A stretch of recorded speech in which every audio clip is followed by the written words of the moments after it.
これからここがもしかして急騰するかも。で、特にここはファンダメンタルとテクニカル両方があります。で、僕がよく、お話をしているセクター相場です。現時点今は8時25分、3月21日でございます。皆さん、I think あと少しで、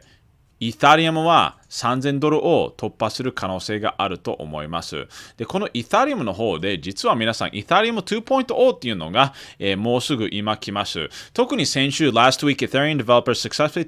tested the long-awaited merge of the programmable blockchain's proof of work and proof of stake この POW と POS が2つとも同じになる Ethereum 2.0このアップグレードが特に強調されていると思います。これがまずファンダメンタルの部分ですね。プラス今 Ethereum の方で I think it's getting close to this 黄色い線この、100日ドン平均です。なのでこの100日ドン平均は実はビットコインの方だともうタッチしてるんですけど Ethereum の方はタッチしていません。今株式相場は今週はそれほどでかいニュースイベントはないので今週とは言えないですけどもし米国株ナスダック株が上昇回復を続くことが可能であれば今後もう少ししたらイーサリアムはまた$3000に行くのではないかなと僕は解説と考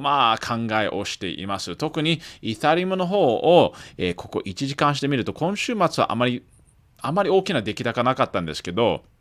18日の夜とか19日の1時0時とかの方を見ると特にここはアメリカ相場の金曜日ですね大きくと上昇と買い圧力もありました。それとやっぱり17日の朝の3時とか17日のここの夜ここはやっぱりアメリカ時間とヨーロッパ時間ですね19日の0時にもここもやっぱりこれは I think アメリカ時間ですね。はいなのでアメリカ時間の方で相場が上がると思ったらイタリアも今後は上がり続けるのではないか。今僕も短期投資それと長期投資両方とも3月の投資としてこれから仮想通貨に少し投資を増やしていきたいかなと考えています。投資は自己責任自己判断で皆さんこちらの方も聞いてください。特に